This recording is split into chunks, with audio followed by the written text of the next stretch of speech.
It's Sunday, August 11th, 2019. We've been off for a month, but we're back. That means it's time for the Knee Jerks Detroit Sports Talk with Eno and Big Al. I'm the Big Al of the equation, Al Beaton, longtime Detroit-based podcaster and blogger.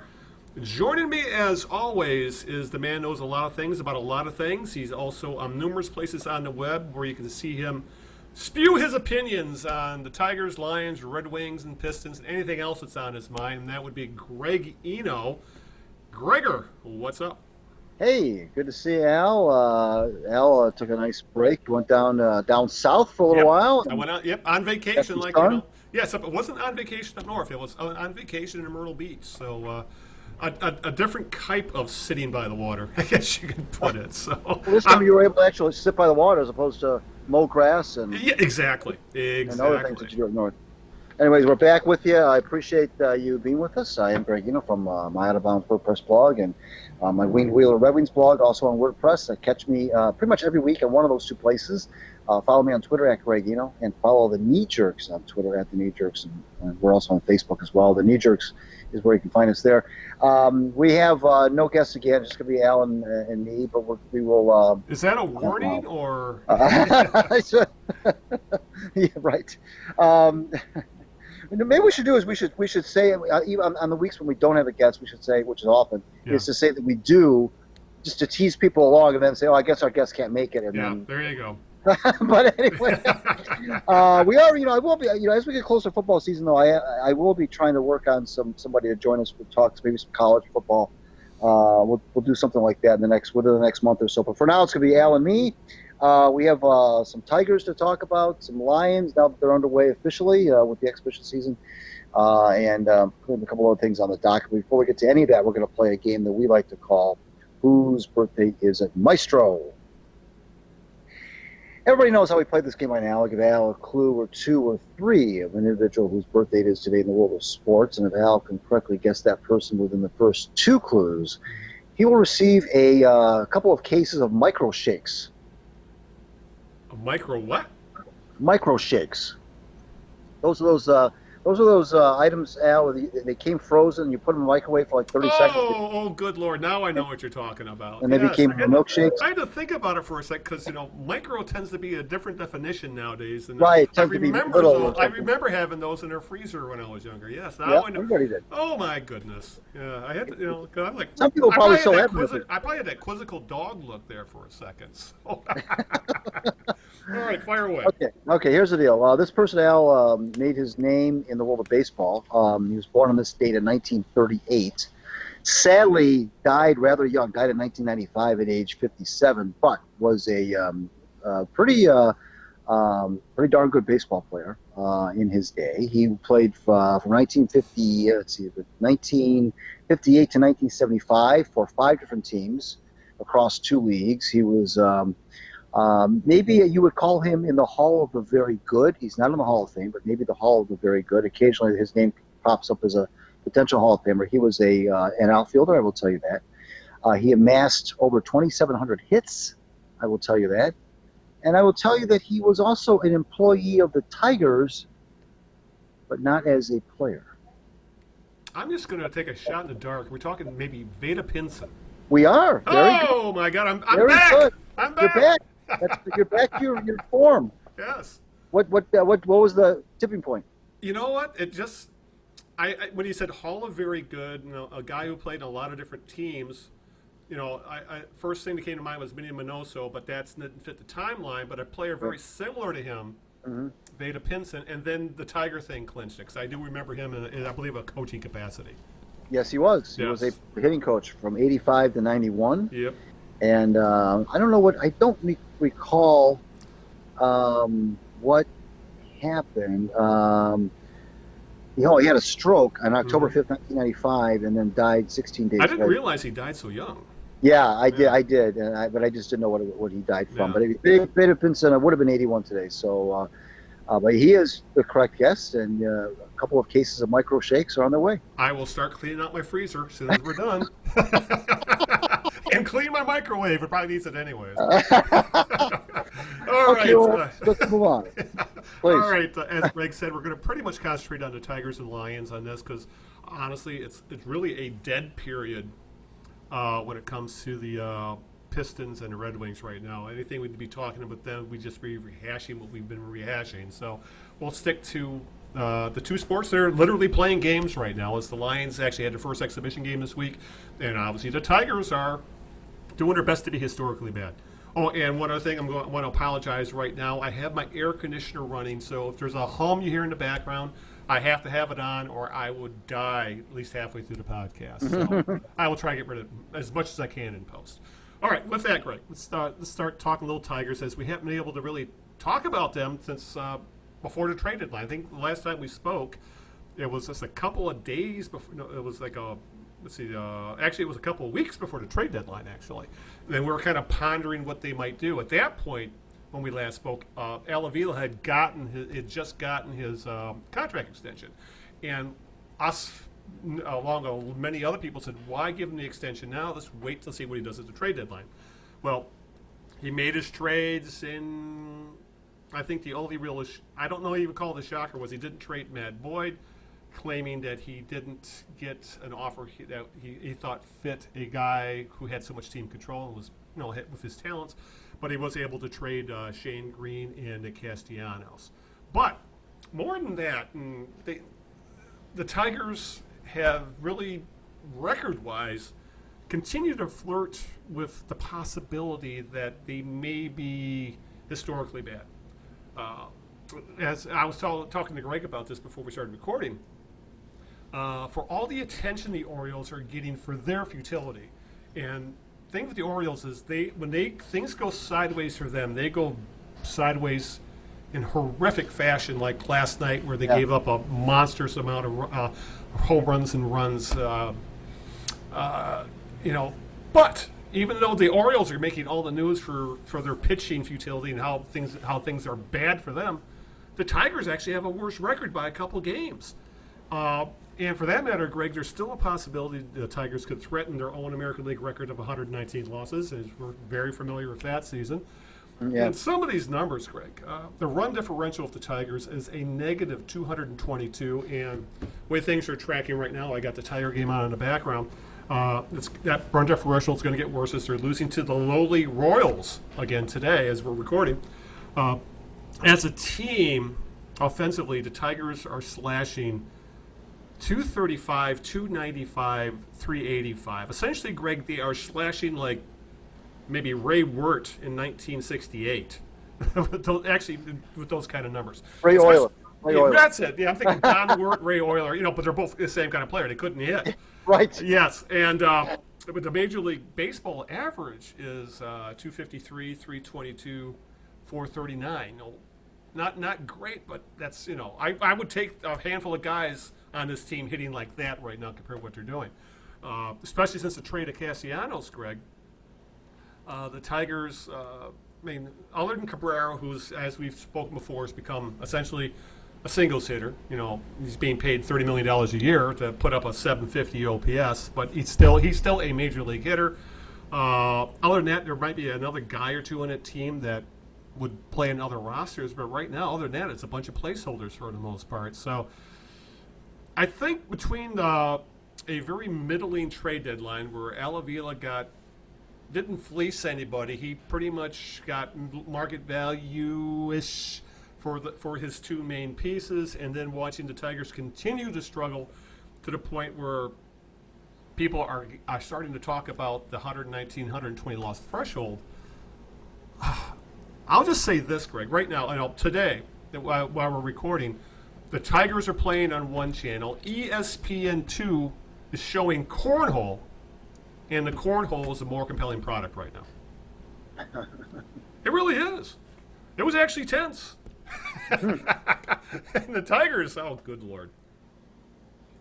Well, I mean, this season drones on, and fans are continuing to get more and more frustrated. You talk yes, about they are. They really are. The fleecing thing. I don't know that Avila didn't get. I don't know that he didn't get less than what he maybe could have got. The guys he got, I'll just Shane say Green he's is already starting to already regress. I think everybody saw it happening. Shane Green has already lost his closer's role with the Braves. That didn't take long. Castellanos obviously is raking for the Cubs. It's early, but he's, these things happen. You get a new player. Yeah. It's funny because the things that normally happen when you get a new player are the two things that have happened with Shane Green and Nick Castellanos, respectively. You either tank, especially with relief pitchers. Yeah. The Tigers have been on that side of the coin. Neftali Perez and other guys that they've Soria. Yeah. They've gotten it around the trade deadline. They just produce as advertised. It's hard when you get pitchers, especially relief pitchers, in that situation. They just, for some reason, they just don't tend to perform the way they did for their former team. And the hitters oftentimes do tend to overperform, when they're required. It's just funny how that works out. But as far as who Al got back, I mean, he only got one position player, I think, out of all the players. Yeah, the rest were pitchers. And Demaret is actually playing right field for the Tigers, and it looks like he'll do it for the rest of the season. And to Al's credit, the guy can take a walk, which is like hardly anybody else in the team can do. So, but again, he's one of those. Another great. He really seems like another 4A kind of player. He's bounced back and forth between leagues, and the pitching prospects they got were, to most part, I think one was a wild card. A couple other guys. If they pan out, they're at best a 4 or 5 starter. But I agree with you. I don't think we expected them to get a heck of a lot more. But let me ask you, for those two players, because I think everybody saw Green was pitching better than he ever has and is going to regress, which he has. And Castellanos, his type of player, I won't say his dime a dozen, but that kind of player, with his skill set, really have decreased in value over the years. But let me ask you about Matt Boyd. What do you think about him holding on to Matt Boyd? Do you believe that what Summer's saying, that maybe he didn't do enough to sell Boyd, who is a lefty with 3 years of team control and having a breakout season, at least going by advanced metrics, if you don't exactly go by ERA and win-loss? Do you think that holding on to Boyd was a mistake, and should we blame Avila for that?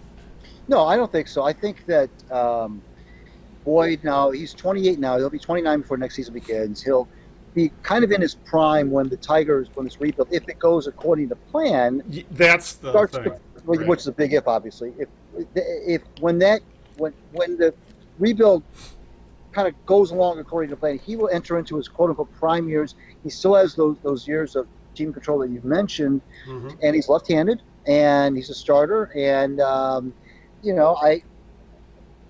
think that you have to have some pieces. Maybe he might be the anchor of the rotation once the young players that are the Mannings of the world and Fidos and so forth are finally maturing. He will be the one that will maybe the number one starter. You have to have somebody to anchor the rotation. So I think he would have risked it. I think the risk to trade him would have been greater than the risk of not trading him. I know that typically the prevailing consensus is you always trade a player too soon rather than too late. But I think in this case, there was a greater risk to trade him because I don't know what the quote-unquote fair value would have been of somebody of his ilk. And I don't know that anything that would have come back to the Tigers would have been considered quote-unquote fair value, given the fact that they had the 3 years of team control, which makes them more valuable, frankly. And of all the other things that I mentioned, now you could turn it around and say, well, hey, this is really you could say, well, I want to see more than just one season for breakout. How do we know he's going to be this good next year? Fair question. But I still think that to give up on a guy like that, I think you're at the point now, Al, that you just need to start to get maybe this. I think this was like going to be the last year of selling off the assets, and I think you need to start to now develop the assets that you have acquired. Now, this is not the third summer of acquiring assets now. These assets started in 2017 when the likes of when all the Justins got traded, Wilson and Upton and Verlander and then J.D. Martinez. Everybody went in 17, and that is 2 summers past that now. So now you got to start to develop the assets that you got in those trades, the assets you've gotten in the draft since then, and now you got to start to try to turn the corner a little bit. I think the selling, the fire sale portion of this rebuild is really kind of run its course. There's really nobody else. First of all, there's really nobody else to fire sale off. Right. You're not going to sell off Cabrera. You're not going to. There's really nobody else on the roster that's really all that appealing to any other big league team. So I think you pretty much stripped you can't trade Zimmerman. So you've pretty much stripped you've stripped the payroll about as much as you can at this point. And now you got to start to build around some people. I think Boyd is one of them. Jacoby Jones, who just broke his wrist. I think he might be another piece that'll be here when the corner is turned. You mentioned Demerith, the gentleman they acquired for the Braves.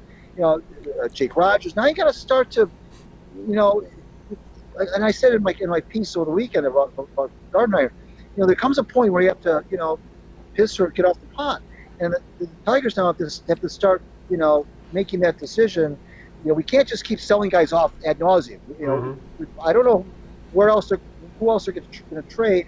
Now you got to start to build and turn the corner a little bit. So I think that with a guy like Boyd, I think they were smart to hold on.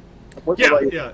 I think that was what was really getting Tigers fans frustrated is they weren't calling up some of these prospects that were that we've been told could be part of the building blocks of the future of this team. Specifically, Jake Rogers, when the Tigers catching this year, between what.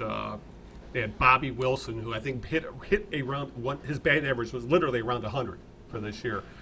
For the month or so he was up, and Grayson Griner and John Hicks, and their catching trioca has been, I think, one of the worst in the league. It was like, Rogers is already 24 or 25 at this point, not starting his. The clock on him, so to speak, with team control doesn't make a difference because by the time he's a free agent, he'll be in his 30s anyway, and he's a catcher. Right. It's time to bring this guy up. So they finally did over the past about a week and a half ago. They brought Rogers up, and he's really shown flashes of maybe being a pretty good major league catcher. He's got, he may not hit for average, but he's got power. I think he's already got 3 home runs, and he's already considered an elite defensive catcher, probably better than anybody else on the roster. So that's, I think, the sort of thing we want to start seeing of this team. Is start bringing up kids because because most of these guys that we see on the roster right now, they're like they brought up Ronnie Rodriguez again to take the roster spot for Jacoby Jones. How much of we need to see of Ronnie Rodriguez at this point to know he's not part of the future of this team? There's a handful of guys like that. Why is Gordon Beckham still playing? Why is Jordy Mercer still getting full-time reps at shortstop? At least they started making some movement towards that when they got rid of Jerry Harrison, who got hurt early this year, was on the verge of coming back, and at least the Tigers made the smart thing and said, we want to see what guys like Castro and Goodrum and these guys can do in the middle of the infield. We can't use you right now, so we're just going to let you go. That's, I think, the stuff we want to start seeing from the front office, because this not starting the clock on team control crap when guys are 23, 24, 25 doesn't make sense to me. Yeah, and that's what I'm talking about in terms of turning the corner and starting to take that next step. And I understand that you want to make sure that they're ready, and you don't want to put them in a situation where their confidence is going to be hurt, but. It's not about wins and losses up here anyway right now. Yeah. It's just about playing baseball, getting better, facing big league pitching. If these guys truly, Al, are going to be the players of the future of this franchise, then I don't understand the reluctance to test them out a little bit and give them some of that experience. And I don't know if they're. Are they so mentally fragile that you don't dare put them in there? And I find that ridiculous. If a player's that fragile, he's not a big league player to begin with. Exactly. And, I understand that, again, it's not about wins and losses. I understand, the reluctance to bring a guy up and have his confidence take maybe a little bit of a beating. But you know what? If you look at it, there's been so many I'm thinking back to Willie Horton. Willie Horton was brought up, I think, in 61-ish. I think he was 19 or 20 or something like that. And Willie, he wasn't ready. If you look at his numbers, if you go to Baseball Reference and look at his first season, brutal numbers. He wasn't ready. Okay, fine. So they sent him back, and he came back up later, and he was fine. And Justin Verlander, he came up for a cup of coffee in 05 and was brutal. He got hit hard, yeah. He got hit hard, and so what? So what? It's these guys aren't going to be judged by how well they do in these trials. It's called small sample size for a reason. Yeah, exactly. Right. Get them up here. Have them get a feel for what being a big leaguer is all about. Yes, the games don't mean anything in the standings, but they mean a lot to these youngsters who are trying to, establish themselves. And I'm not suggesting that you be reckless either and put a guy. I'm not suggesting you call Wiley Green, for example. There's some cases where you can go too far with that.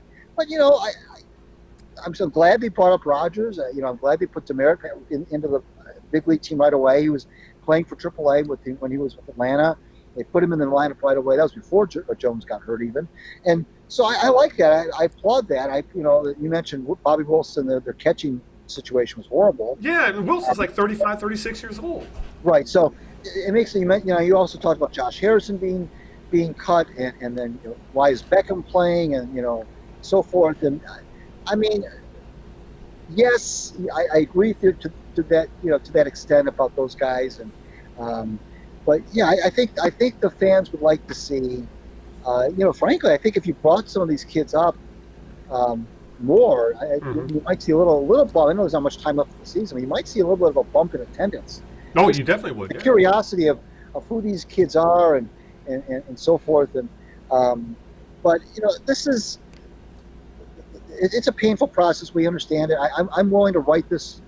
I've written this season off anyway a long time. I'm willing to just kind of step back and wait to see what happens in 2020. But it should, as I wrote, it should start with a new manager. I would love it, because rosters. This is the last year we can have pretty much unlimited roster expansion. I think they're going like only 28 next year. I would love it to see. Let's bring the entire Erie AA starting rotation up and let them each have a start. Mize, Manning, Fado, Scooble, and the other guy, the kid they picked up in the I believe the trade to Atlanta, for example. Give them a start. They let them pitch 5 innings. Let them get a taste, like you said, he did with Verlander. Before his full rookie year, give these guys a taste of the big leagues. I'm not a huge fan of babying these guys. They, especially the college players who have played, some big time games themselves in like College World Series and things like that. High pressure, high leverage situations. Right. So for some of these guys, I don't think the big league lights would be that intimidating, especially a guy like Casey Mize or someone like that, or Fado, he was I think an MVP of the College World Series. So, it's not going to happen. They will bring up some of these guys. There's already talk they may not even bring up Daz Cameron, even though he hasn't had a very good year at AAA. At the very least, bring him up, see what he's got. What is there to lose at this point? I think that's been the frustrating point. And I can tell you right now, if one or two of those pitchers aren't in the rotation to start next year, Manning or Mize, for example, and Scooble, who's been just shooting up the prospect rankings. If one or two of those guys aren't given a legit shot to be in rotation next year, I think there's going to be a huge fan uprising because they're like another year of finding guys off the scrap heap that fill out the starting rotation. We saw how well that worked this year. It's time to start easing some of these guys in. If they keep selling us 2021, so it's 2020. Some of these guys got to start, making appearances in the big leagues and showing us what they got, and see if these guys really are building blocks. Because the Tigers are doing the risky version of rebuilding, essentially rebuilding around pitching. Because we've heard all this talk about. Yeah, they want to be like the Cubs. They want to be like the Astros. Well, the Astros and Cubs mostly built around position players. So it's time to start sorting out the the wheat from the chaff in the minor leagues, and we're not going to find it out until these guys start getting some major league time. Well, again, I'm glad to see Rogers. I'm glad to see Demerit. I'm glad to see that. But, you know, and if that's all we see in 19, I can live with it. Yeah. But, you know, I frankly, in 20, I'd like to see some competition in spring training for some of these kids to try to make the opening day roster. Yes. You know, why not? I mean, the Tigers are going to be picked by everybody in the free. Let's not sign another. Let's not sign shortstops and second baseman and crap like that. It's time to let these guys see what they got. I'm with you there. But with that, you know, which kind of segues into this, Greg, the Free Press in this past week really roasted Avila, and we've talked about on this podcast how we really feel that there's a lot of guys in the media in this town who really seem to tread lightly. More concerned about access than actually journalism. And Free Press beat writer Anthony Fenech, in a lot of his writing, really kind of came off as a Tigers apologist. You know, like, remember he actually stayed in a house of some of the Tigers alumni during the Hall of Fame weekend last year, and he had this whole series of articles about it. And there was another whole series of articles about he went to was at the fantasy camp, you know, and it really came off as homerism.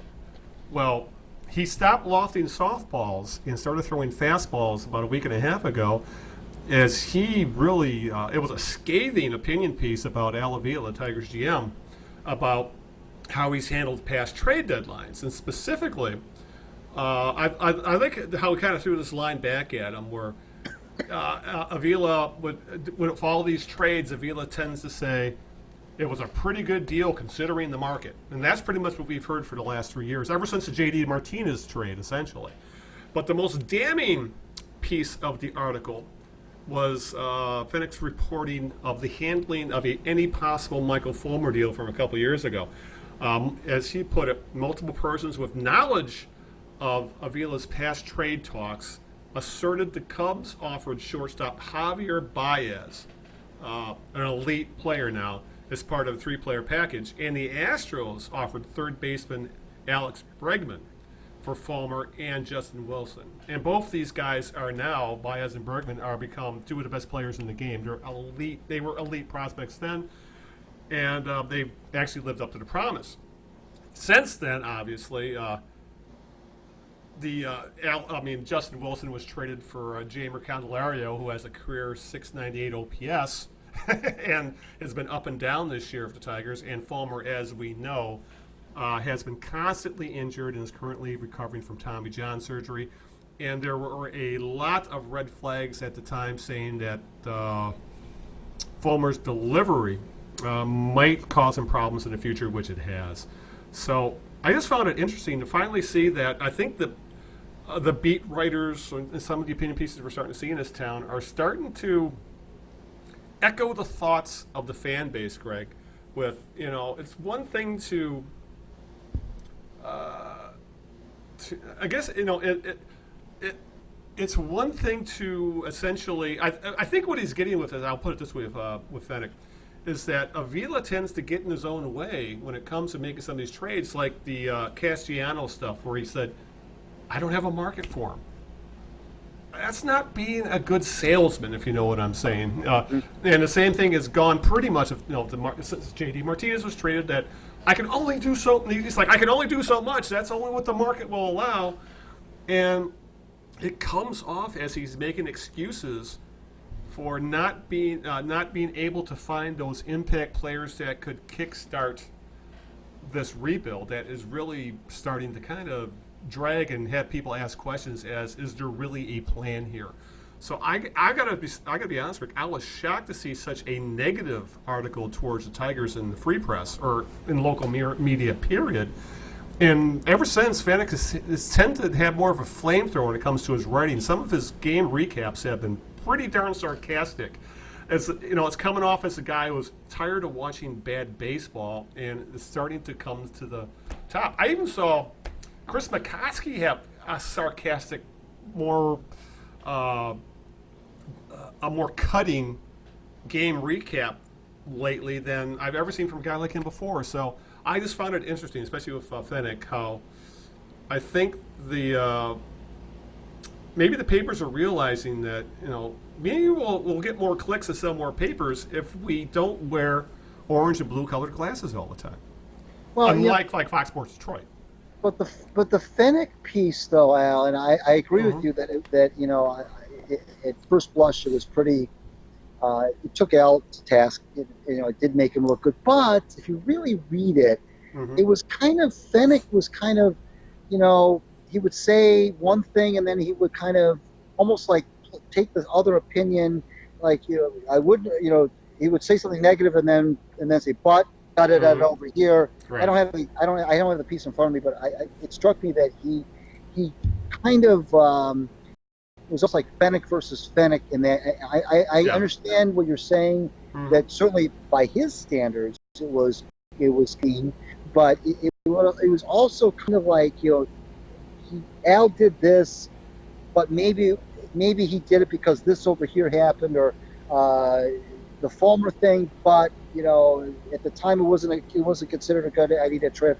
He kind of, I thought he still was a little bit wishy-washy at times about it, but for him, yeah, for sure, it was a step in a different direction. But hey, Al's the GM. He's going to be the GM for the next several years, as we know, given his contract situation and so forth.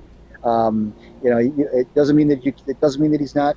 Doesn't mean that he's free from criticism. It doesn't mean you can't bitch about him, but he's here, and you can go back in time all you want and say, well, he could have gotten this, he could have done this. Well, it doesn't matter. He didn't. It didn't happen. So it's water under the bridge. He's the GM.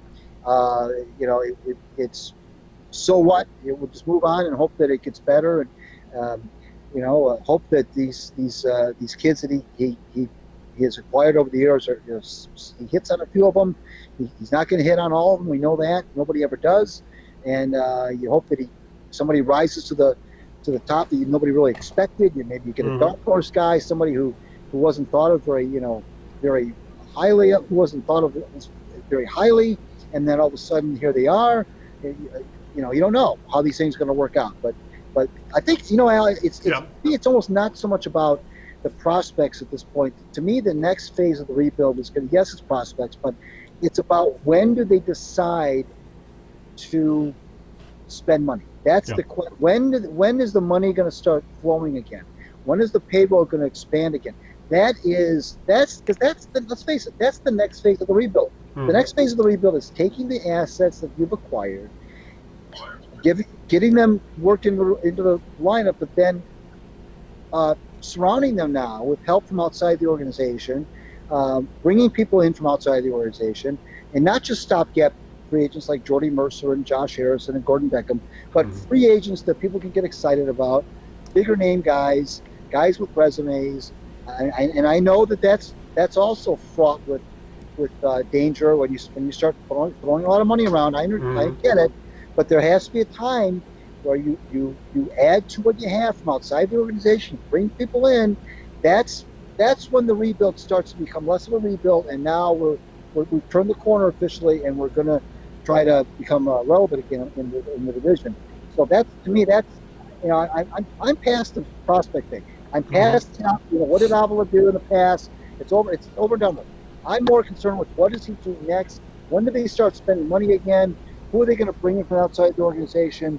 And when are these kids that they've been acquiring over the past 3 years, be it trade and draft, when are they going to start to become Tigers? That's what I'm worried about now. I'm not so much concerned about what they could have done, what they could have gotten, because it's all water under the bridge. Yeah, it's because after next season, Zimmerman will be off the books. The money that they've been paying towards the Fielder and the Verlander contracts will be off the books. Essentially, the only big money contract left will be Cabrera, which there's nothing to do about. And in the big scheme of things, when he's the only guy making huge money, it's not that big of a deal anymore. So, as you're right, everybody else on this team, for the most part, is comparatively making peanuts in the major league salary scheme of things. Right. And I'm not asking them to go out there and drop $300 million,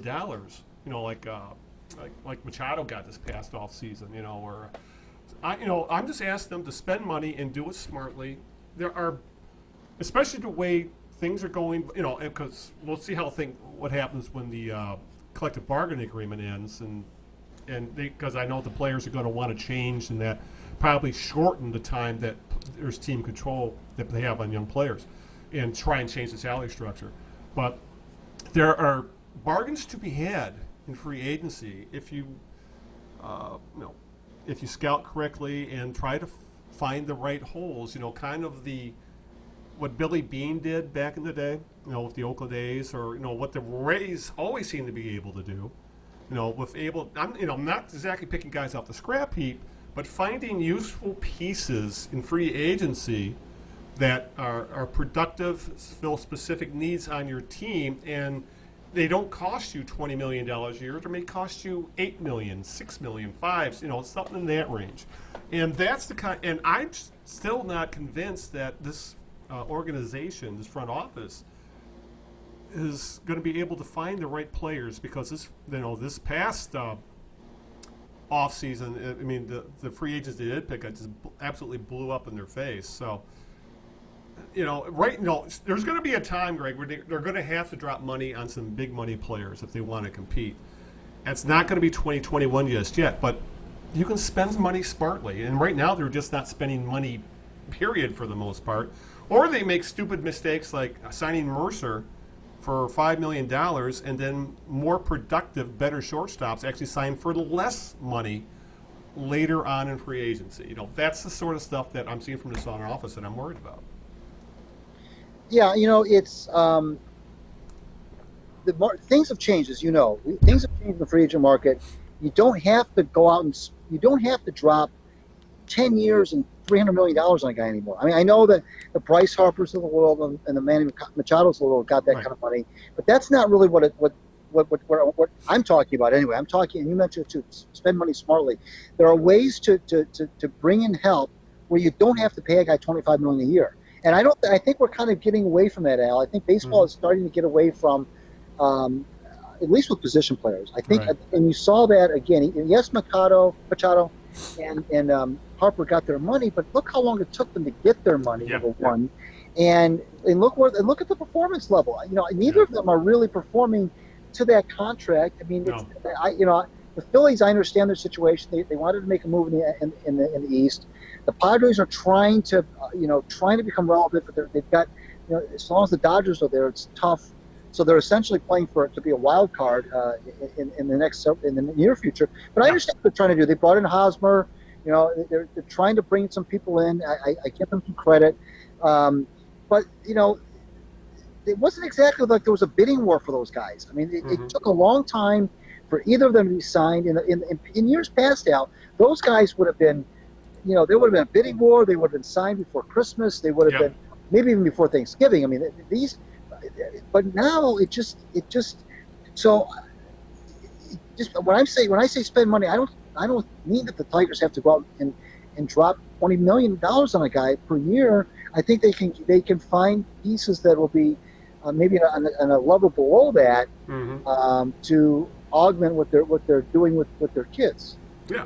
It's for example, a player like Nick Castellanos, he's not going to get huge money. I'm not saying the Tigers need to bring him back, but that's the kind of player who would be a useful piece on a team if you can get him on a relatively reasonable contract. That's worth, that's the kind of player who, the kind of major league ball player that the Tigers need to be looking at. Guys who aren't going to get monster contracts, but give them a couple-year deal, and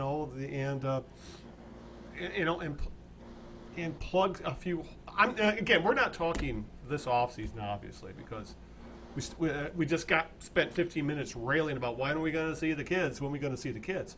But they keep selling this 2021, 2022 window. If they're not starting to spend money by that point, the rebuild has failed. And then we're going to be having another discussion as to when are they going to start firing people and moving on from people, which will lead us to, Greg, we need to talk a little bit about Ron Gardenhire, because we've touched on him a little bit over the past few podcasts as to what's next for him, because he's going to be going into the last year of his deal next season. And obviously watching Gardenhire try to I wouldn't say make excuses, but talk to the media during his post-game press conferences, and he's not gone into any Bobby Ross, I'm a good coach, I don't coach that stuff kind of rants. But we're seeing a lot of, I talk to these guys and we work with these guys. We're still not seeing some progress here, but they're doing their best and we're trying to keep a good clubhouse, blah blah blah. He's being a good company man, but we're not seeing much in the way of progress. When we're seeing a lot of the same mistakes these guys are making, specifically fundamentally. And a noted local blogger named Greg Eno thinks it may be time to move on from a placeholder manager, which a Gardenhire essentially was when he was hired. He was only given a 3-year deal. And this blogger thinks the team should try to hire the manager for the next phase of the rebuild rather than bring Gardenhire back as a lame duck. So, noted local blogger, why don't you expound on that a little bit? Well, I tell you, I'm normally not a big fire the coach, fire the manager kind of a guy. That's not my first. That's not usually not my first inclination. But I'm just looking at it pragmatically. Gardy was brought in and stepping into a tough situation. He knew it. Everybody knew it. Maybe not quite as tough as nobody thought it was be this tough. Regardless, he wasn't brought in to lead the team to the playoffs. Let's just put it that way. He was. The end of the Brad Ausmus era was a little bit rocky, or with a little bit of there was some undermining going on. There was some drama in the clubhouse, and Brad's time kind of ran its course, and it was time for a new man anyway. So they went out and they got an experienced manager who's for the most part done what the experienced manager should do. He's kept the clubhouse kind of under control. He's been good with the media for the most part. He hasn't thrown his players under the bus. There hasn't been anything like that. He doesn't do any of that kind of stuff. And like I said, he's a good company man. Right. He's old school. Maybe he wasn't as analytically correct as some other younger managers would have been, but he was brought in he was a situational manager. He was brought in at just like Alan Trammell was in 2003, brought in at a tough time in the organization to get them through a rough patch, and then the idea was, move on. Ralph Houck for this generation, as you put it. Right. So, and that's fine, and it's totally. I have no problem with that. I was on record when they made the hire. I thought it was a good hire, given the situation, given where the team was at, given all things considered. I thought that was that was okay with me. That I could even look past the the analytics thing, and that was fine. I thought it was okay. But now I just think that, he's only given a 3-year contract, which, by all accounts is usually not a lot of time. But again, given the situation, I understand it. So I'm thinking, well, what if the Tigers bought out the last year, everybody went their separate ways, and maybe now that they Gardy essentially managed for 2 years here. He managed a bunch of retreads and 4A players that weren't necessarily going to be part of the new Tigers going forward. He had a ragtag. Nobody's going to argue the roster. Nobody's going to sit here and try to, at least they shouldn't, argue. Did he do more? Should he have done more at the roster? It's not about what he did or didn't do from a win-loss standpoint. This is not about that. I do have a gripe with the way the team is played fundamentally, only because that was supposedly his strength. And he even said it at his presser. We're gonna play the right way. We're not gonna beat ourselves. All those, I don't know the exact words, but he kind of turned it into not about a win-loss thing, but we're gonna play the way they game the right way, and that's my gripe. If there's any fireable offense here, is that they have not played the game the right way. You don't have to be talented to have good fundamentals. I mean, if you can't hit a curveball, you can't hit a curveball. But if you're not throwing to the right base, you're making base running blunders. You're not fundamentally sound in terms of how you field a ground ball, whether or not you call for a pop up. If there's lack of communication on the field, that stuff is, to me, to a degree, on the manager. So, but it's not about what he did or didn't do with the roster. It's about what do they do next. This is a what do they do next thing. It's not about the last 2 years. So I just think that if you're going to go into 2020 with the idea that this is going to be the year. Now, you mentioned 2021, but you can't have 2021 without 2020 to set it up. And in order to have 2020 to set it up, you got to start to see some more of the Jake Rogers of the world. More of those kind of players have to be on the roster, whether they're on the roster on opening day or whether they're on the roster as the season goes on. They have to start to fill the roster. So my thought is that if those players are indeed going to be here for the longer term, and if Gardenhire, well, there's two things you do, I guess. You either let him go or you extend him.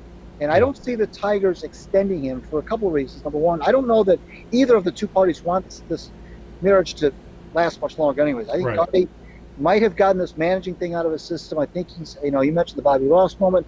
I don't know that he's the kind of guy that would quit before a contract was expired either. But, I don't know that he's tired.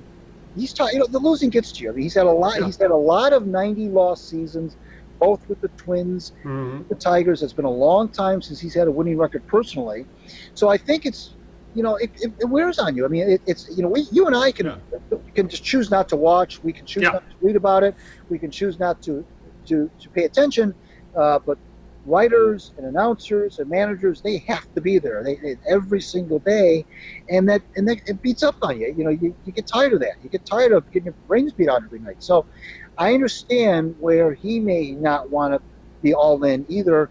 I just don't know that I don't see the Tigers, Al, extending him and saying, okay, essentially saying by extending him, he's the manager when we get good again. And I think that he's going to be the guy that's going to lead these new Tigers to the promised land 2, 3, 4 years hence. I don't know that this is going to end up being a 6 or 7 year relationship that he's going to have with the Tigers to a point where he goes through the rebuild, goes through the whole process, comes out, sees the light at the end of the tunnel, and then manages the next playoff team in Detroit. I just don't see that happening. So my feeling was I wasn't a kill Gardenhire. I killed him in another piece earlier when I talked about fundamentals. This was more about almost like a mercy kill. You've done your almost like a business arrangement. You've done your job. I'll tell you what. When Ralph Haug had his press conference after he retired the first time, in '78, at the end of that season, and his words to the media were, "Ladies and gentlemen, the job here is complete." In other words, he did his 5 years. He brought these young kids through. The Trammells, the Whitakers, the Parishes, the Morrises, those players were coming through this. They were Tigers at that point. They were getting their taste of big league baseball. They won 86 games, and now Ralph said, "I'm done. I did what I was supposed to do, what I was hired to do, and I'm going to go off into the sunset." Well, that's essentially what we're looking at here. We're looking at, to me, the next phase of the rebuild, and I just think that it makes sense to me to begin that new phase with the new manager, with the idea that the new manager that you hire is going to be the guy that you think, when you go into the interview process, that you're looking for the guy, not to be a stopgap guy like you were looking for with Gardy, but you're going to be looking now for a guy that you feel, well, that's going to be like one of your talking points in the interview is I'm going to look for a guy who I can envision being in the dugout the next time the Tigers play a playoff game. With these kids, with the Mises and the Greens and the Faedos, the Mannings and the Camerons and the Demerits and all those guys. I'm going to look for the guy who I envision making out the lineup card in a wild card game or in game one of a ALDS. That is who I'm going to be looking for right now. I'm not looking for another stopgap guy. I'm not going to do that. I want to look for the next guy who can grow with these young players, who I feel is going to be here for the next 4 to 5 years. That's, to me, the mindset, what the mindset should be. I think you give Gardy, you buy him out, you thank him, you show your appreciation for what he did, for enduring 2 really tough years of really tough years, and pat him on the back. Thanks, Gardy. We appreciate it, and now we'll take it from here. That's what this is about. This isn't a traditional fire the guy because he stinks or fire the guy because the team is a train wreck. It's not about that. It's just about these are in phases, and I think that I want to be ahead of the 2021 thing a little bit. I want to start next year to really start the next phase. And I think that it makes sense.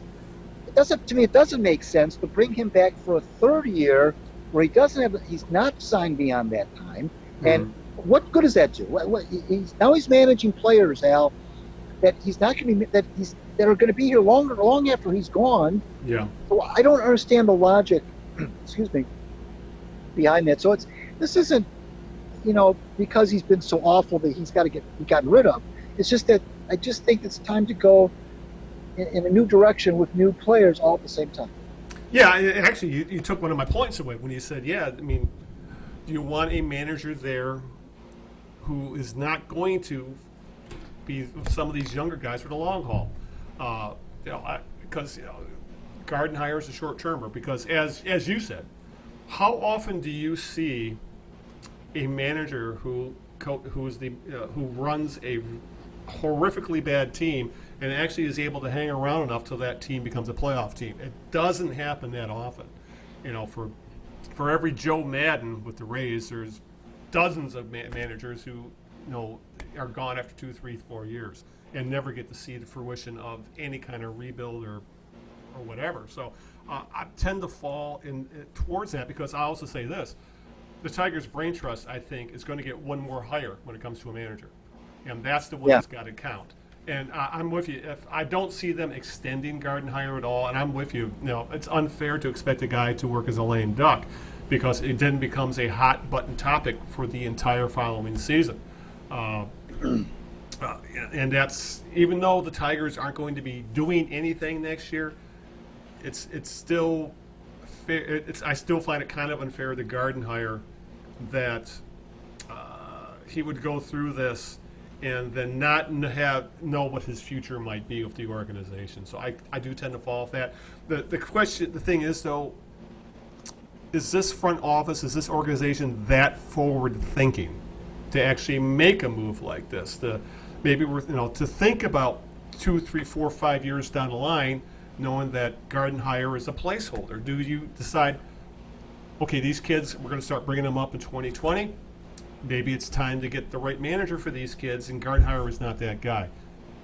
I don't know if this front office is forward enough thinking to do that, because they seem to really like Gardenhire. And you also got the Chris Ilitch factor, in that is he willing to pay off Gardenhire to walk away, or would he said he's got a contract, I like him, I want him to stay? So I think that's the kind of monkey wrench in the thing. What does Chris Ilitch think of Gardenhire, and if it's time to move on from him? I think that's a big question mark here.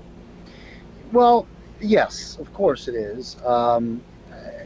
You make a good point. I think it's sadly it's a good point about whether or not they're forward thinking enough to think the way that I'm thinking. And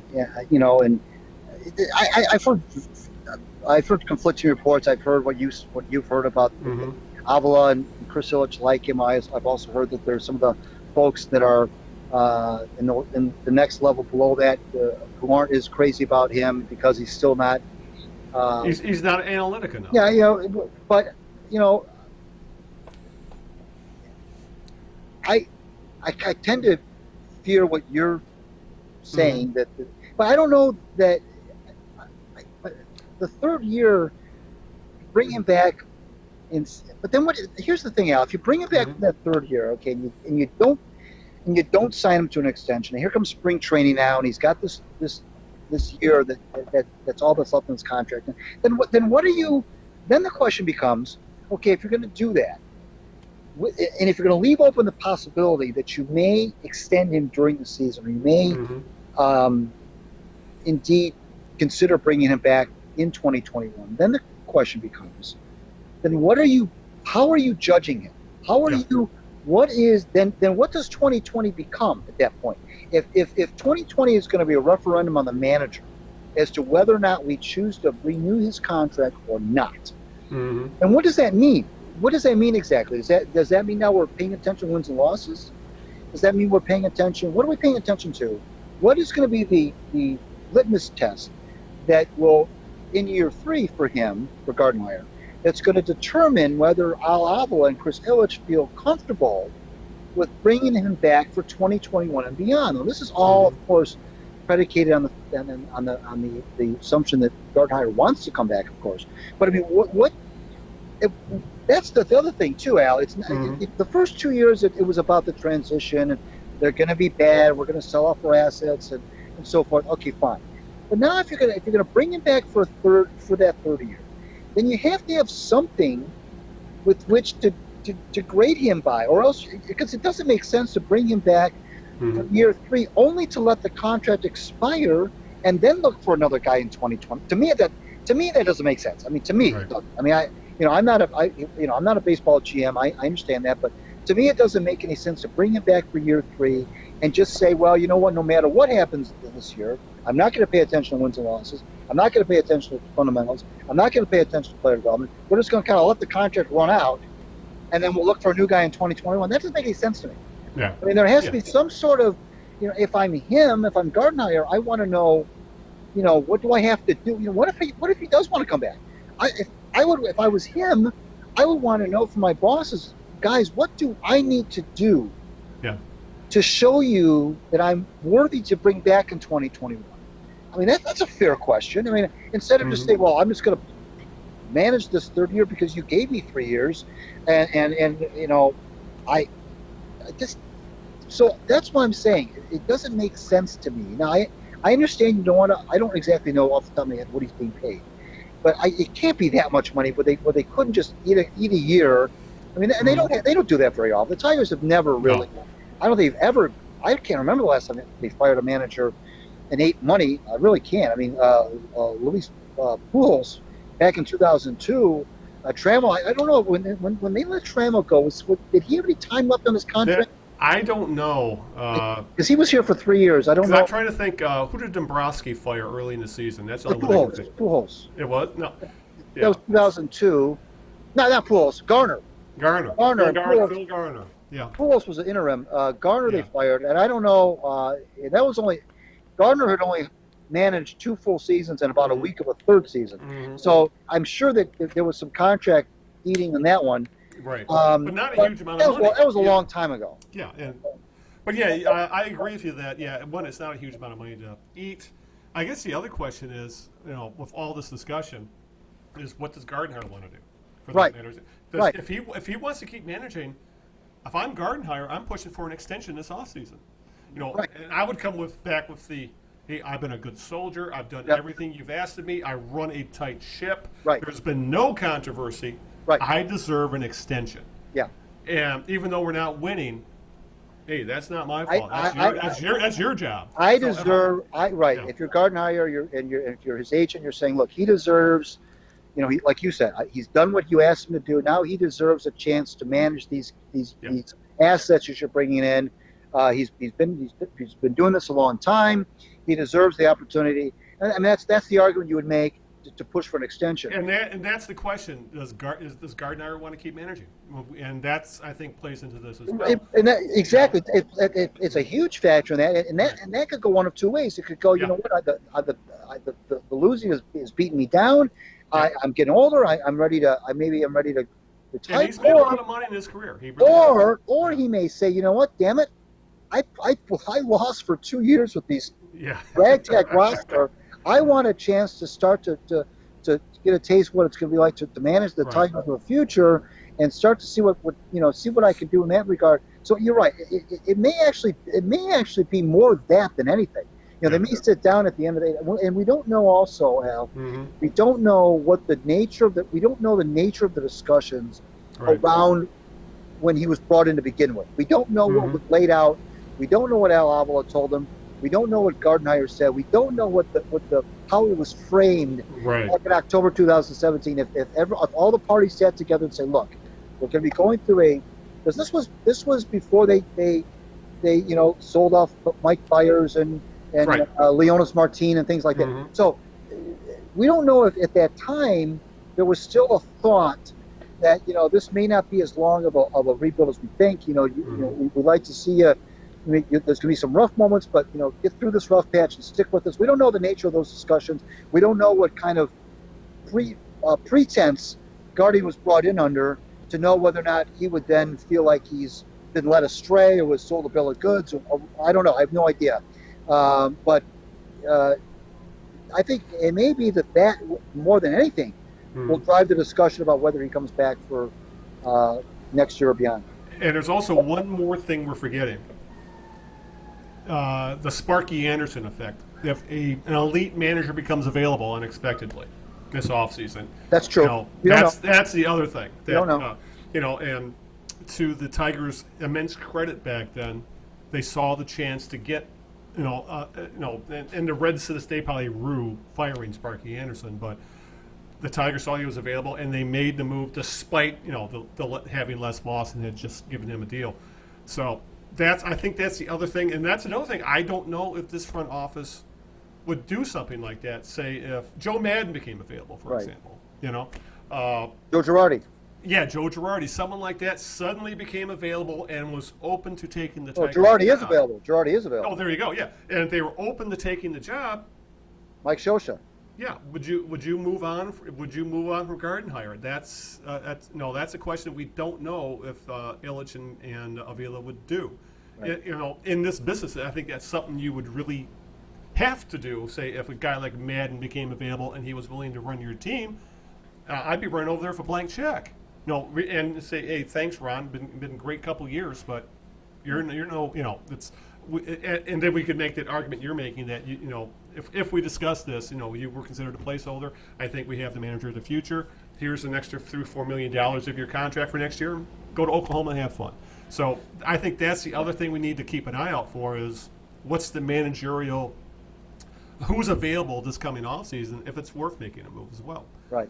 Because I think the guy we're talking about probably isn't in the Tigers system. It's probably not Minkowitz. It's probably not Lance Paris. So it's it's someone in another organization or another major league manager. So we'll have to wait and see what happens. But you make a compelling argument, notable blogger. So all right, since we don't have another birthday game question, since I nailed it on the first one, we'll just move on to the second topic for conversation, which won't be as long as the Tigers, and that would be the Lions, because training camp has started.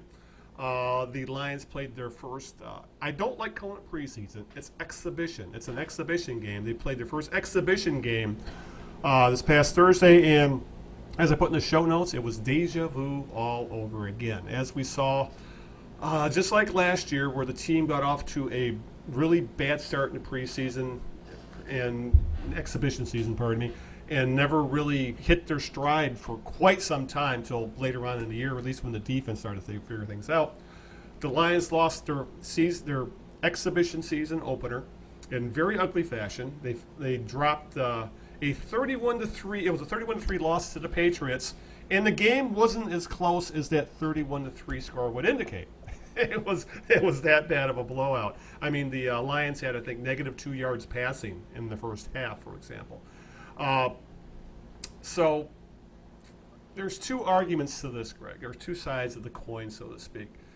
There's those that say we should be concerned about badly losing a game where even though you didn't play many, if any, you played just a handful of starters and they only played a handful of plays, but the team came out looking unprepared.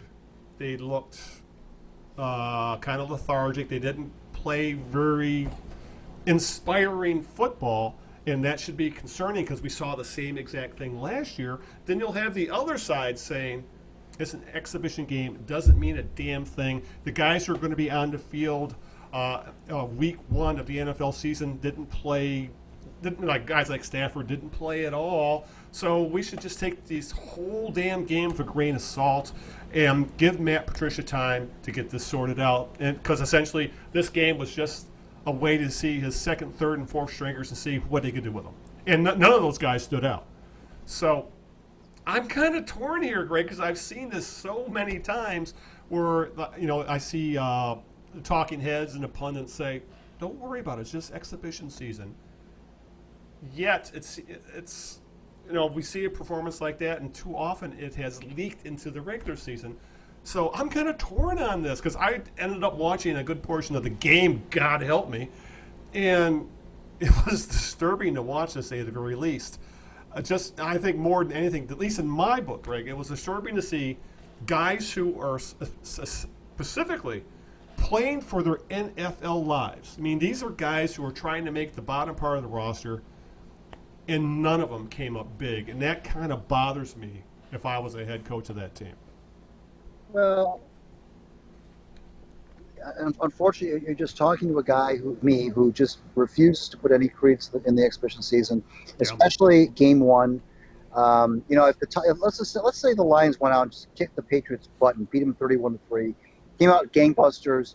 The argument would be the other way. It doesn't mean a thing. I would still say, you know what? Who cares? It doesn't. First of all, Matthew Stafford didn't start. He didn't play down. Yeah. A lot of guys didn't. A lot of the starters didn't play down, or they played very, very, very, very minimal playing time. The only thing that I would give any sort of credence to, anything at all that may, leave open some cause for concern, is the lack of preparedness and the how they didn't look like they came out ready to play football. That was and we saw that too often at least early on last year. Yeah, right. And obviously game one was the most. The infamous Jets game. Yeah, the Jets game, and then they had. You're right. They had a couple other games, Seattle, at home, where they just didn't seem, for whatever reason, ready to play, but those are regular season games. Yeah. And I'm just not all that concerned about it. I'm not. I know now. That said, this is an important year for Matt Patricia and the Lions. Yeah. I think that, this pretty much, we've talked a lot about, and I've been guilty of this as well, of talking about the Patriots way, and maybe bringing a guy in who's been with the Patriots will be a good thing, and it's pretty evident by now, I think, that the Patriots way, Al, is two things: Belichick and Tom Brady. Yep, that's the Patriots way. Everything else Belichick is a master at building a roster, knowing when to get rid of a guy, knowing when to give guy playing time. The Kyle Van Noys of the world. You can't. There's not a better, more symbolic example of where the Patriots franchise is, and the Lions franchise has been, than Kyle Van Noy. He by himself personifies the difference between those two organizations. He doesn't do anything in Detroit. Goes to New England and becomes a key cog in a championship football team.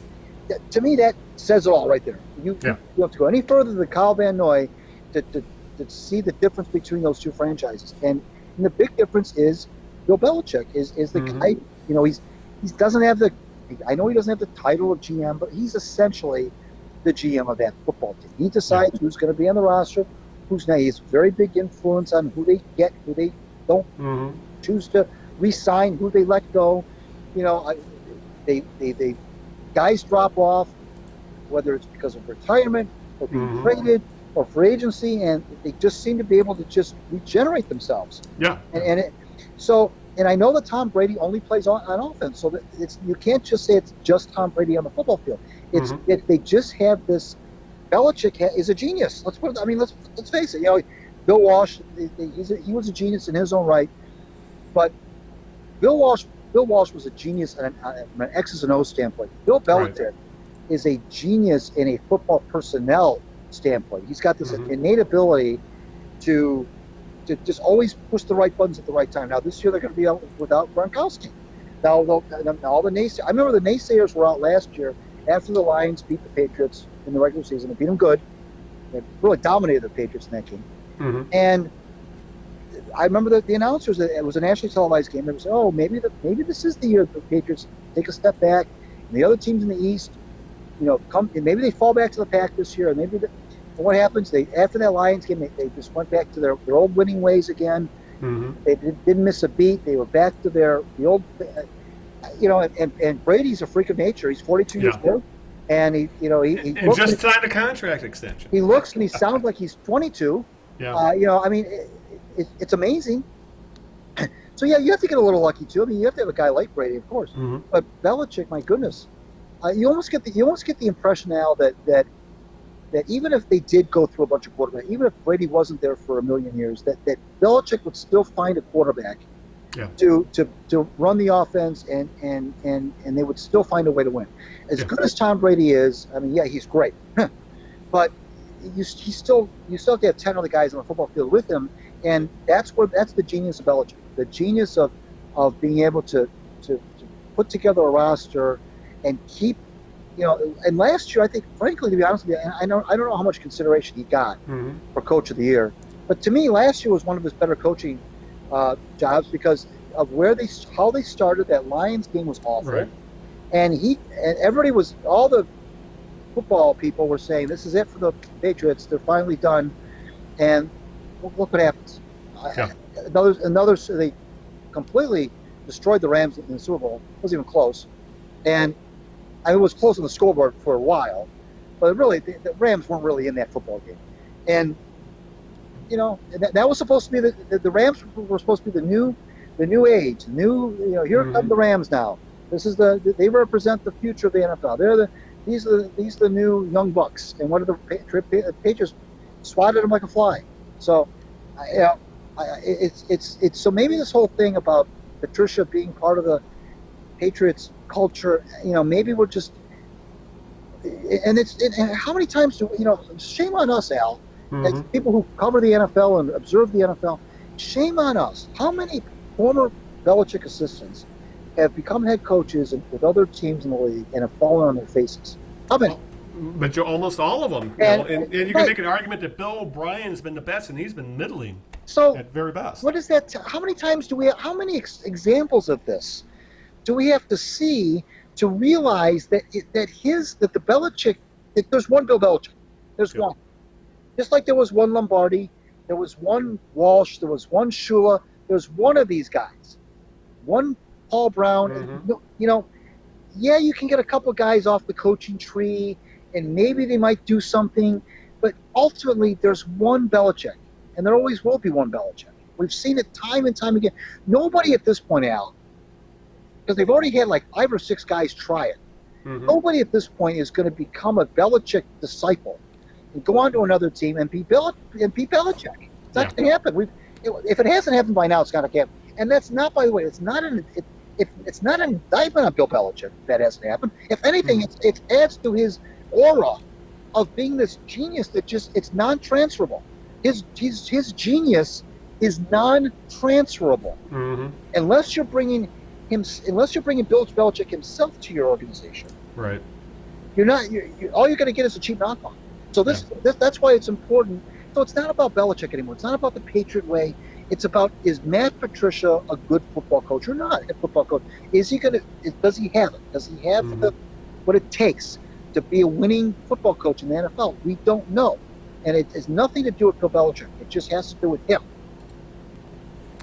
Yeah, it's that whole organization is probably turned over how many times at this point, except for those two, except for Belichick and Brady. So yeah, it's to try and build an organization around that. It really seems like not the right, not luck's not on your side. In other words, and unfortunately that's where the Lions have gone all in with. So we'll have to wait and see if that if it actually pays off, and the jury is way out on that.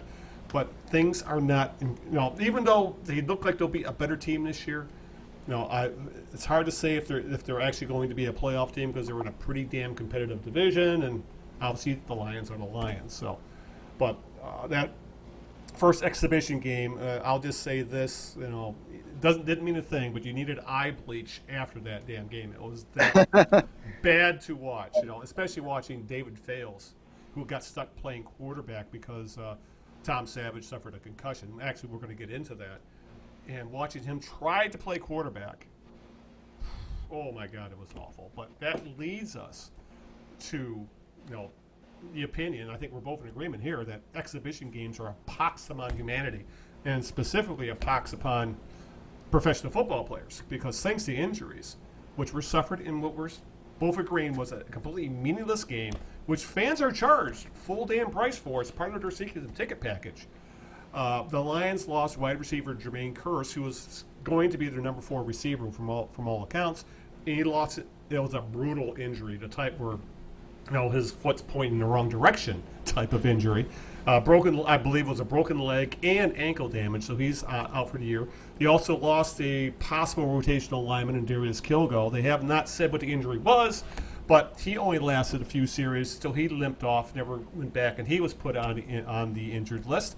And I think just as disturbing was, as I mentioned, Tom Savage, who has a very bad history with concussions. He had one in Houston where he started convulsing on the field. The concussion was so bad. He was sacked, hit his head on the turf, and you could see immediately he was concussed because he stumbled as he got up. You could tell right away something was up. He never came back in the game. He was placed under concussion protocol. And so that means we don't know when or if he's going to come back, because you got to believe if the Lions medical people have any kind of forethought, they're going to watch Savage like a hawk and not let him come close to putting on a helmet till his concussion is completely cured. And knowing his history, that could take weeks.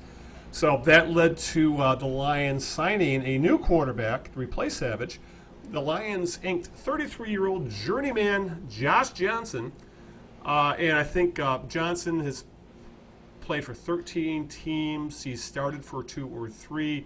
And by started, I mean he's played like 6 or 7 games as a starter. I think he did it like 3 times. I think of Houston last year. No, he's got a career completion percentage around 55%. Yards per attempt are only around 6. He is not a good quarterback. I mean, there was a reason he was available this late in training camp. But the signing of Johnson, Greg, is just more proof that there's more QB openings than actual quality QBs available to fill them. But in the end, with the injury thing,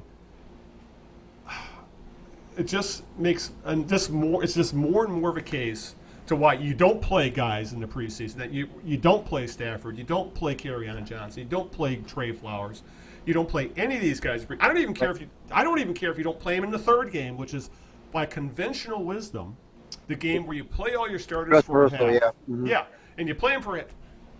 Why?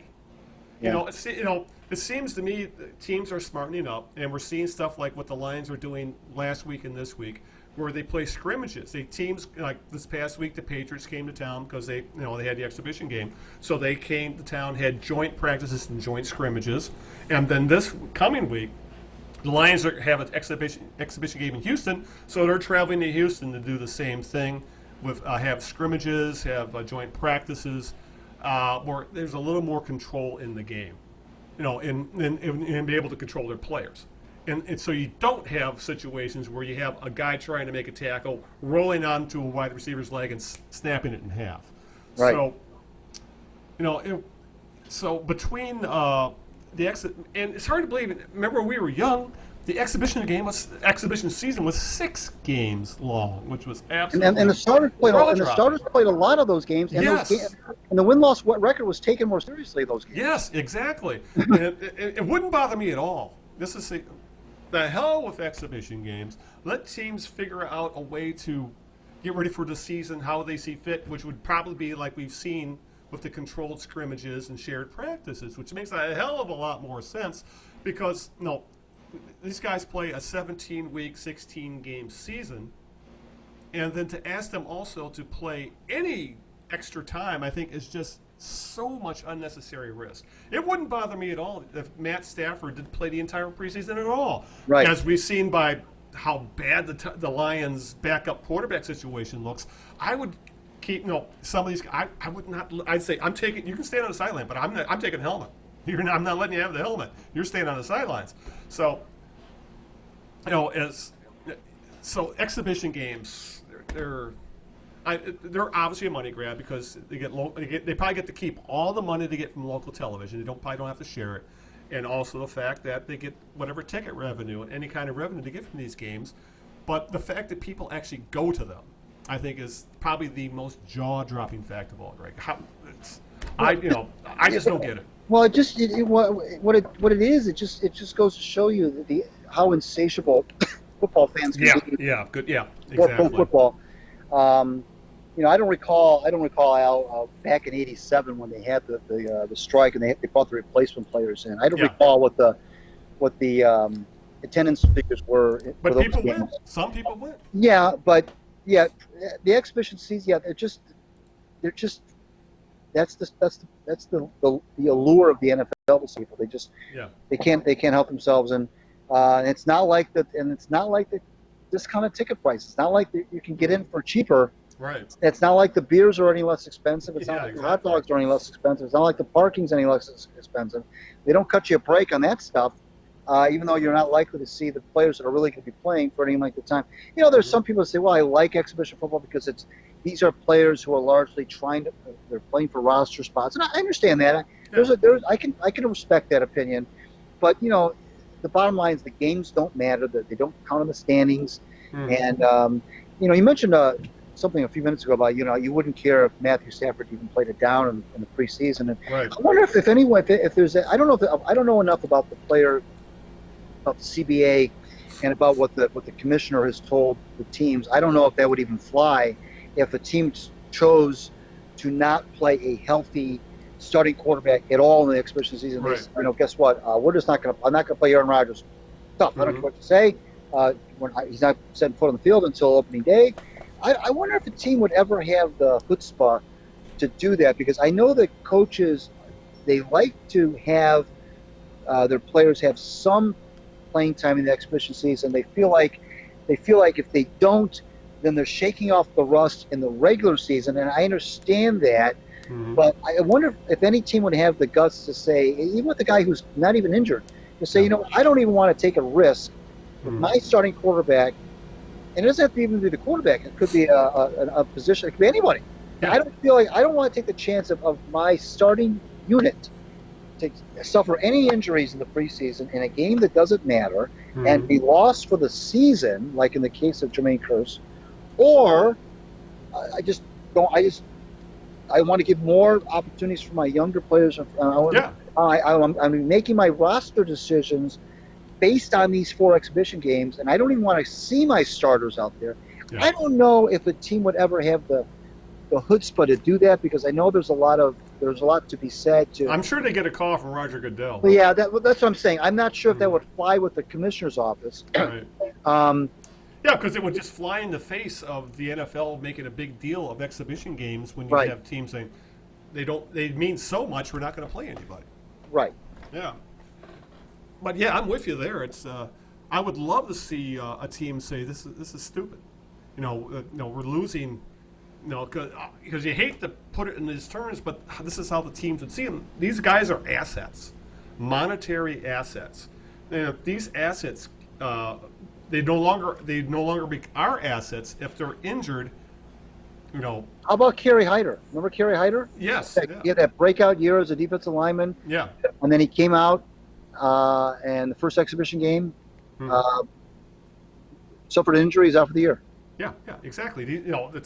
If you talk to these owners, like in money terms, you're paying this guy $15 million a year, or whatever his bonus may be, and you lose him in an exhibition game, you're getting nothing out of that asset at all. So yeah, I just find it's ridiculous at this point. Especially, back when they had 6 exhibition games, the money wasn't there. A lot of these players actually were playing themselves into shape because they had off-season jobs. Remember Mel Farr? That's how he became a car dealer, because he was, I believe, in an internship with Ford in the off-season. So that kind of thing. Now that the money is so crazy, hundreds of thousands to tens of millions, these guys stay in shape 365 days a year, and they are ready to go the moment camp starts. Hell, they have OTAs and mini camps and crap anyway to make sure these guys are doing what they're supposed to do. So exhibition games are an anachronism that isn't needed anymore, and I think they are still kept around for this as at this point nothing more than a money grab, because for radio TV revenue and obviously to keep the NFL within to keep the NFL in their 24/7 news cycle. Hell, people would watch, people would show up if they just had control scrimmages between two teams. That's, as you said, that's how insatiable the appetite is for football.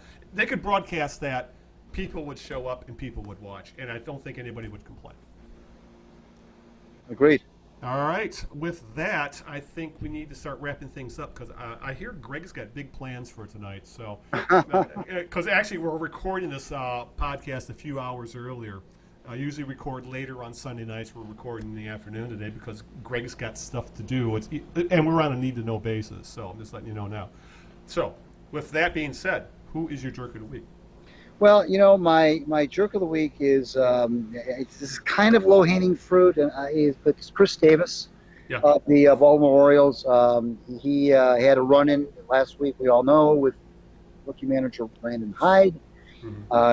Nearly got physical in the dugout, of course, in front of all the TV cameras, as they always do nowadays.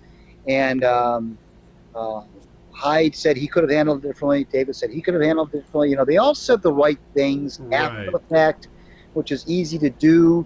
And everybody says, well, these things happen more often than you think. I don't know. They say, well, it happens a lot. Just that this one happened to happen in front of the TV cameras. Well, all I know is that Davis is a guy who's being paid a lot of money. I think $23 million a year. He's done absolutely nothing since he signed that contract. Zero, zip, nada. And he had a poor effort on a pop fly that went into. It turned out that it went into the crowd, but he had a poor effort. Half jogged, half stopped halfway between first base and the stands. Yes, it went into the stands, but his effort, the optics were bad. He made a bad effort on a. Granted, it was a bad throw, tough pickup at first base. Made a bad effort on that, and something was said. Hyde didn't like it, and as far as I'm concerned, that's if Hyde doesn't like it, and he says he doesn't like it. That's the end of the story. You take it like a man. You move on. You don't go after the guy. You don't say, well, I got frustrated and I hit a breaking point, like he said, like David said, and you don't go after the manager. Two players going at it. We've seen that. Two guys who are on the same level, so to speak, player and player. Okay, I can almost live with that. It doesn't look good, but that I can see. You got two guys out there, they're peers. I can see where there'd be differences of opinion. I can see that I can kind of excuse, but I can't excuse a player going after a manager. I just can't do it. You got to know that when you're in the dugout, the cameras are going to catch it, and you're going to be all over it's going to be all over the place. And now you got to answer to it. And then Davis ducked out without talking to reporters, which is another thing I didn't like, and left it to Hyde, who's a rookie manager. I get it. And he's, that can cast aspersions on him, but they both said the right things. They both said that they made up and everything's okay now. But I just can't abide a player physically going after a manager because by all accounts, the manager was calling him out, and Hyde even said, I called him out for effort. Yeah. And if you start doing that, if you start making that the new normal, Davis apparently, Al, was not disciplined by the Orioles, which I find astounding. That to me is astonishing that he was not disciplined. Now he was sat out for a couple of games, but he wasn't fined. He wasn't suspended. If I'm Brandon Hyde, I'm like, guys, management, bosses, what, you can have a player come after me and you're not going to discipline him? It's almost, I'm not sure if I should give the jerk of the week to the player or the management. He was, as far as I know, unless something happened that I'm not aware of, Davis was not disciplined for that behavior. If you're the Orioles at this point, Greg, you got to buy him out at the end of the season. They should have bought him out now and just sent him on his way. I mean, they owe him a lot of money, but you can't seriously continue to keep running him out there on the roster, can you? You got to buy him out. I know that's a lot of money to buy out. I understand that. It's not easy to cut a check of that amount and fork it over. I get it, but I don't care about. I hit a breaking point. I don't care about. We cleared the air. You can clear the air all you want, but you got to discipline the guy. You can't. let him go off scot-free and just, well, they talked it over and everything's fine now. We're a big family and these things happen in families. Well, first of all, you're not a family.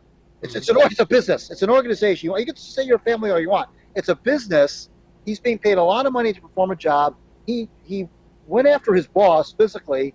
You can't just say, well, it was a family dispute. I mean, it's just can't do it. I just looked it up. He's owed $69 million over the next 3 seasons. And he has an OPS this year of 592. He's hitting 183 with a 270 on base percentage. You got to cut him a check and say goodbye. That's all. People, the ownership, Angelos will choke on that money. But as you said, pulling shit like this, you can't tolerate that. And you're right. There's very few good things going on with the Orioles right now. This kind of just shines a whole spotlight on. I'm with you there. The whole thing was ridiculous. It really was. There was so much for me to pick through when it came to a jerk of the week. I could have gone off the low-hanging fruit of the Antonio Brown drama going on in Oakland and all the crap.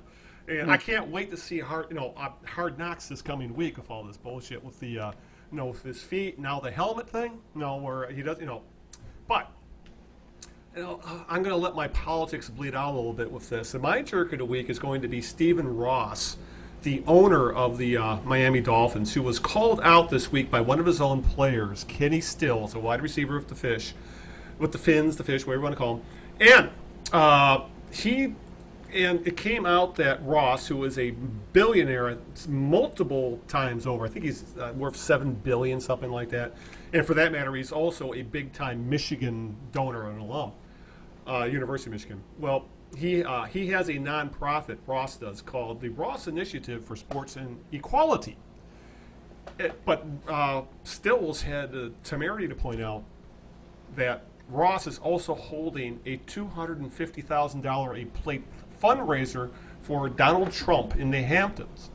And Stills is like, essentially, this is what Stills tweeted. You can't have a nonprofit with the mission statement of equality in sports and then open your doors to Trump. It makes perfect sense that, Trump, no matter where your politics are when it comes to Trump, the guy has done nothing but to create a huge schism in this country when it comes to racial issues, to civil rights. So this really did start a whole thing rolling downhill when it came to this, because it came out that Ross was an investor in businesses, like I think Equinox, which is a very expensive, very elitist type of very left-leaning clientele as well. Jim, for example, and boycotts started in this whole night. All kinds of things started happening with this, and then Ross put out a statement saying, essentially, he said, I have known Donald Trump for 40 years, and while we agree on some issues, we strongly disagree on many others, and I have never been bashful about expressing my opinions. So essentially, Ross is saying, hey, I may not agree with this guy with his racial stance, but I sure love those tax cuts, and I'm going to keep supporting them. And still has continued to call him out on this. And I think I'll add a Jim Harbaugh to the jerk of the week thing. We're in the middle of all this. I guess Ross had was accepted into some Hall of Fame, and in the middle of all this racial dust up and boycotts and Ross talking out of both sides of his mouth, Harbaugh happens to tweet, "Congratulations on getting into this Hall of Fame. You're a good Michigan man." I mean, Jim, don't you see what's going on around you? You got to pick your spots for this stuff. But this is still going on. That, this Ross Stills Dolphins thing, and I guess the Dolphins have talked to him. But the thing is, Ross is one of those guys. Stephen Ross is one of those guys. When the kneeling stuff was going on last year, he was one of those guys who said, "Stick to sports," and I don't want my players kneeling down. Yet he can make political statements on his, he can make political statements by supporting Donald Trump, by giving billionaires fundraisers and things like that. So my jerk of the week is Stephen Ross for essentially talking out of both sides of his mouth, trying to essentially, well, he's a hypocrite. I just put it that way. He's a hypocrite by being saying politics don't need to be in sports, yet here he is sticking his nose into politics, essentially to keep his tax cuts. So my jerk of the week is Stephen Ross, with a little nod to Jim Harbaugh for having bad timing. Well, yeah, I can't disagree with you there. I think it makes a lot of sense what you just said, and I also noted that as well. And yeah, everything is political nowadays. You can't avoid. And I'll just add this: is that expecting players to stay quiet nowadays, especially in a league where the majority of players are persons of color, and for that matter, college educated. Right. I'm surprised this is going to happen more and more, and and I'm sure it's going to build up till we get to 2020. And God forbid, I'm going to shut off my TV for the next 2 years so I don't see any political ads. But yeah, Greg, we're going to see more and more of this. I'm positive, as this is going to be a very contentious 2 years. No matter where you look, in politics, and people that say stick to sports, it ain't going to happen. It's just how sports are nowadays. All right, you ready to wrap this up? Because I know you've got stuff to do. Well, yeah, I just want to remind everybody, follow me on Twitter at Greg Eno. Follow the Knee Jerks on Twitter at the Knee Jerks. Check out my WordPress blog, Out of Bounds, and my hockey blog, The Winged Wheeler, also on WordPress. Al's going to tell you how you can find the show beyond the way you found it today. I want to also thank my lovely wife, Sharon, for making this possible, and for you, Big Al, for making, in this case, Sunday afternoons so gosh darn fun. Yeah, and I also want to thank Greg for it didn't take 2 phone calls to get this our video working today. So Greg's figuring this stuff out.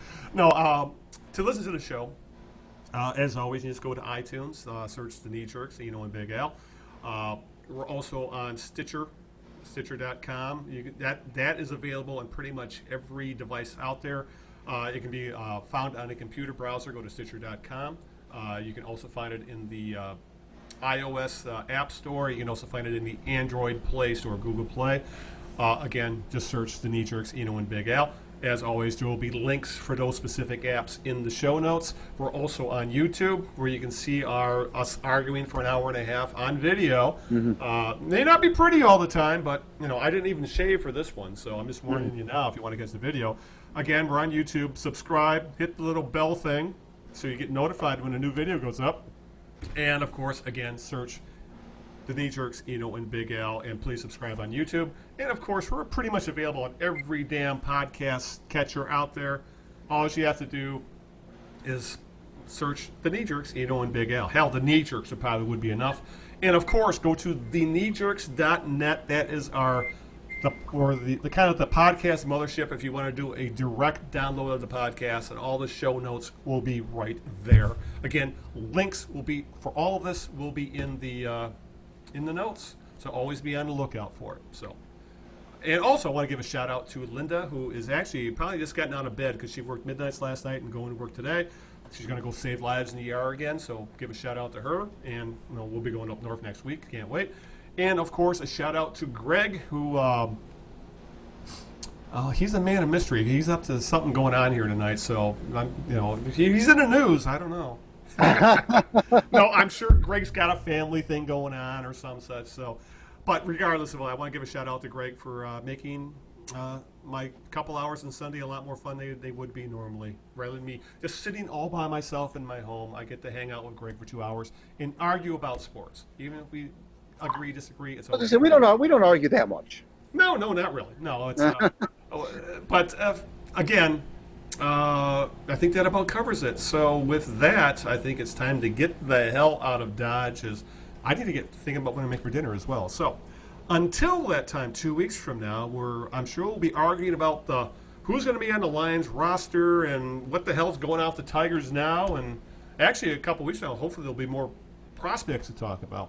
And maybe some news at the Wings and Pistons, we shall see. But and we'll have college football to talk about soon, too, as that will be firing up. So until that time, 2 weeks from now, this is Al Beaton saying good afternoon, good luck, and aloha. Ciao, Italy, everybody. We'll see you on August 25th. Good night, everybody.